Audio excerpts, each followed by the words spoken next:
The free movement of goods, services, and people across the continent is quite requires innovative solutions, specifically in the context of the free trade area.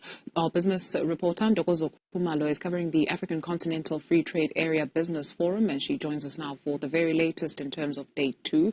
What kind of solutions are needed to make Africa's transport and logistics supply chain more efficient, Ndokozo?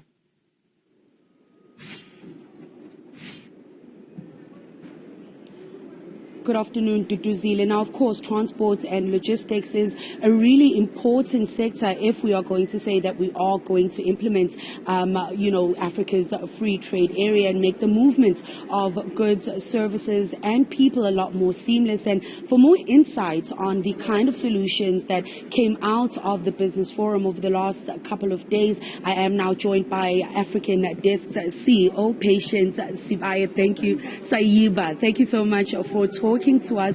Now, we've heard some sessions. Obviously, the transport and logistics sector is an important, priority area for the free trade area. Talk us through some of the obstacles, but also the opportunities that have been unpacked over the last couple of days.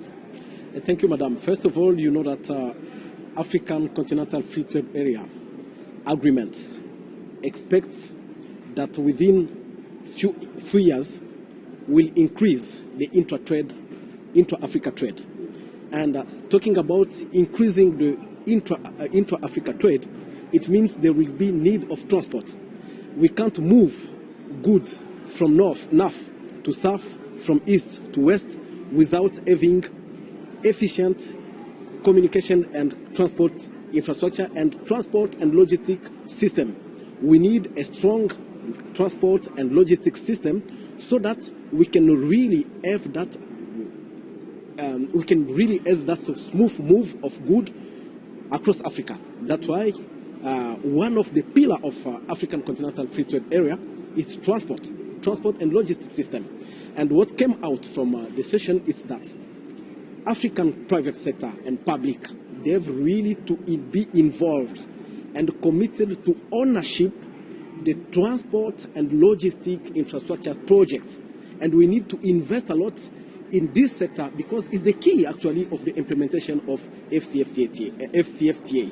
That's why in the transport and logistic panel, we thought that it's very important that everybody commits to really invest in transport and logistic infrastructures so that Africa can get reliable and efficient transport and logistics system, as we can see it in Europe, in USA, in China, because with that transport and logistics, there is no trade. And as a consulting firm in the space, what are the easy wins or easy solutions that you think could be implemented quickly? Is it focusing on regional, making it easier for goods and services and people to move regionally and then expand from there? Or is it something that really must be pulled from north to south, as you just said? Of course, we have to go step by step. We have almost 6 regional economic communities. And once those 6 regional economic communities are well linked, then that will automatically bring to the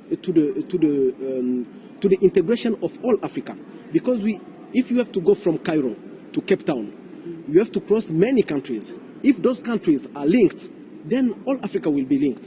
We have many projects. There are many projects to link, for example, Mombasa to Lagos, to link Cairo to Cape Town, to link Tripoli to Windhoek. But all those countries that has to be crossed by those highways should be involved in those projects.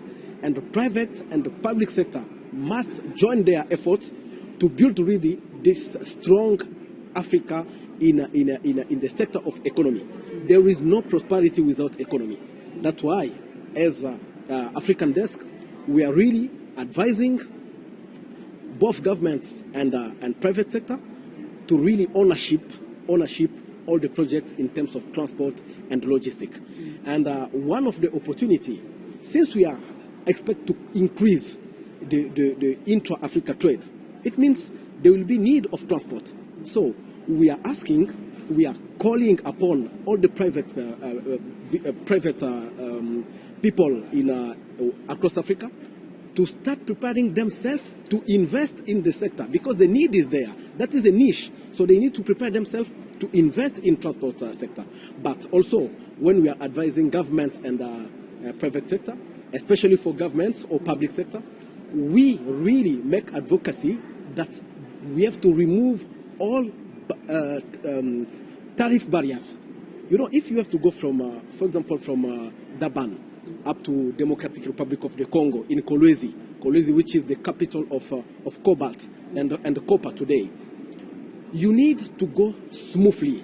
You shouldn't have barriers in the road. That should be a smooth road. That should be a borderless, actually, region. That's what we expect as African Desk, and we give our full support to African Continental Free Trade Area Secretariat, and we do appreciate the achievement of His Excellency Wamkele Mene, what is achieving as a Secretary General of African Continental Free Trade Area. On our behalf, on our side as African Desk, we are doing our best so that to be part of this good game, that is a changing game, actually.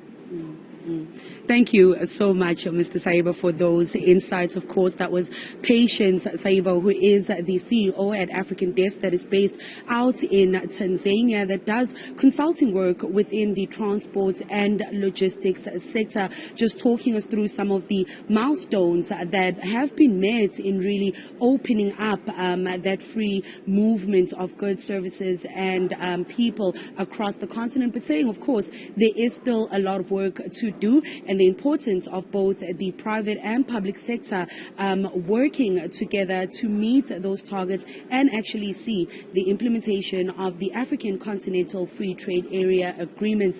That's why I'll leave it for you now, Dudu. We still have some sessions that are taking place, and I will be updating during the afternoon. Ntokozo, thank you very much for that update. Let's